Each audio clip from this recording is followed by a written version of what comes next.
Hello everyone, it's Megan. Welcome back to my channel.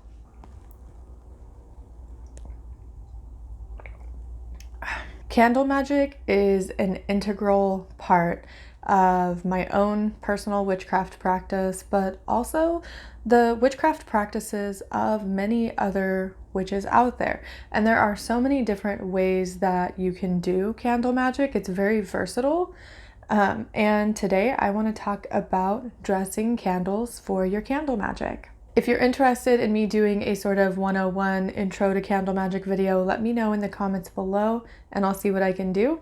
But today we are going to be discussing how you can dress up your candles, what you can use, a little bit of safety practices, and how you can really enhance your plain basic candles to work better for your spells. We're going to talk a little bit about tea light candles, chime candles, and pillar candles that come in a glass jar. To dress a candle basically means to add extra stuff to your candle. You can add different ingredients, you can add oils and herbs and stones. Basically, it's a way of dressing it up for a specific purpose. I like to think of it in a way of like dressing up to go on a date or to go to a specific event. Your normal clothes typically will work fine depending on what you're doing, but you can change the way that you dress, different accessories and things like that to tailor your outfit to the specific event that you're going to. The same thing can be said for candles. You can dress them up on the outside for a specific purpose using different ingredients that correspond with your intention in your spell. So you're literally dressing up your candle. You're dressing it with an added layer of ingredients for a specific purpose. Before I talk about how to dress a candle or some different methods that you can use to dress a candle, I need to address some safety concerns first, because when you work with fire and when you work with other ingredients, you need to make sure that what you're doing is safe. These are going to obviously be things like don't let your candles burn unattended, don't leave candles burning overnight, but also since you're adding things to your candle, there are a few extra steps that I would strongly encourage you to take before dressing a candle. These are going to include things like making sure that if you're adding herbs to your candle, that they are safe to burn, because some herbs release toxic smoke. Some herbs aren't safe to use around children and animals, or if you have specific medical conditions, you're always going to want to check that what you're burning is safe to burn. You also want to make sure you use essential oils safely. Some essential oils, just like herbs, don't do well when they get hot. And also, if you are using essential oils, you want to make sure they're diluted in a carrier oil so that, for one, they don't hurt your skin, and two, that's just best practices when using essential oils because they are concentrated and can be extremely irritating to your skin and your nose, depending on how strong they smell. Lastly, I go with the philosophy of less is more. You do not need to coat your entire candle in an extra layer of herbs. You want to use them in a safe way. Overdoing it, overdressing your candle can lead to many different things. It can lead to the candle just not burning because you have too much too close to the wick, and you basically starve the flame of oxygen because there are too many things close to the wick. The one thing that I always see happening though is you have all of these things close to the wick that are combustible, and then the entire candle catches fire and it becomes a very big fire hazard. So please be safe with your candles before dressing them. Make sure that what you're burning is safe and don't burn down your house. So what can you use to dress a candle? Basically anything that is safe to get hot or near a flame. So you can use dried herbs. I don't recommend using fresh herbs because they generally have more moisture, and therefore if they do get close to the flame, they are harder to burn. You can add stones, you can add oils and carvings and sigils, and pretty much whatever you want. If you work with glitter, you can add glitter. If you work with glitter, I highly recommend using a biodegradable kind of glitter because glitter is a microplastic, and you can use like food safe glitter. Completely different video and topic on glitter. But you know, use whatever you want. Use whatever you have. You don't have to be limited to using a very specific herb that's really hard to find. That goes with your correspondences. Dressing candles is just like any other magical working. It's very personal and you can tailor it to your specific needs. So keep that in mind too as we go through this video, that what I'm doing isn't the right way. It isn't the only way. There are different methods of dressing candles, and this is just some of the ways that I do it depending on the candles I'm burning. So when I dress candles, I treat it as any other magical working. It's just the pre-spell. You're just getting ready to do your spell. So I cleanse my candles, I cleanse my hand, I cleanse the space, and I really just get ready. The methods that you use will depend entirely on the type of candle that you're burning. For example, it might be more difficult to carve larger sigils on a chime candle because it's small. So if you want to carve large sigils on your candle, I recommend using a larger pillar candle, either without glass so you can actually carve into the candle, or with glass, and instead of carving, you can just draw on the glass.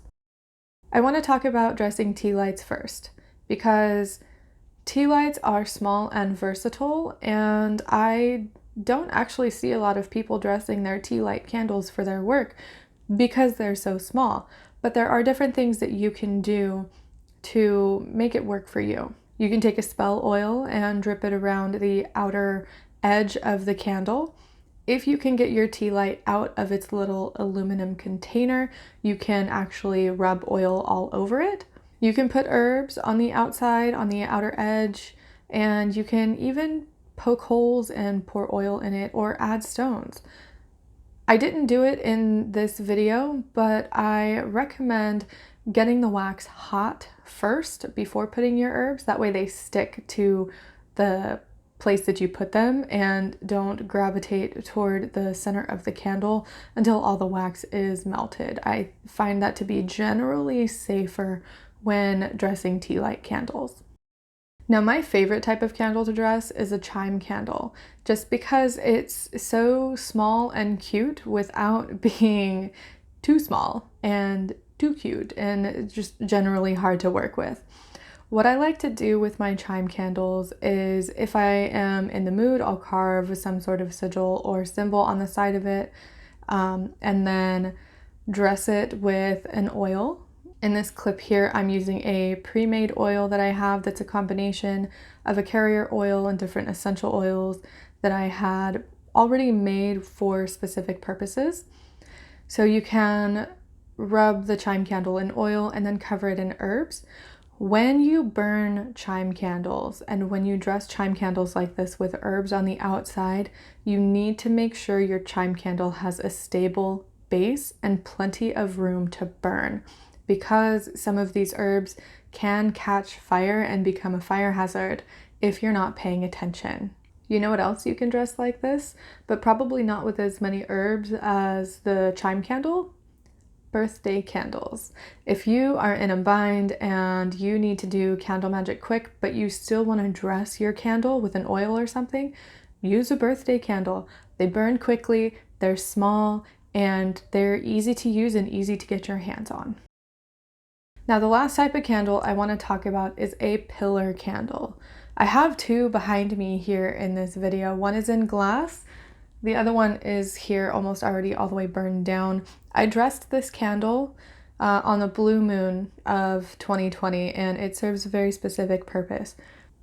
You can't tell anymore because it's almost all the way burned down, but you can dress a pillar candle outside of glass and inside glass very similarly. Again, make use of herbs that correspond with your intention for your spell. With glass pillar candles, what I like to do to dress them with oil is to actually poke holes in the top of the candle and drip oil inside of it.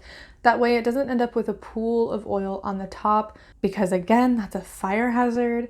So we are wanting to make sure that we're dressing our candles safely. Poke holes in the top of it and drip some oil in there.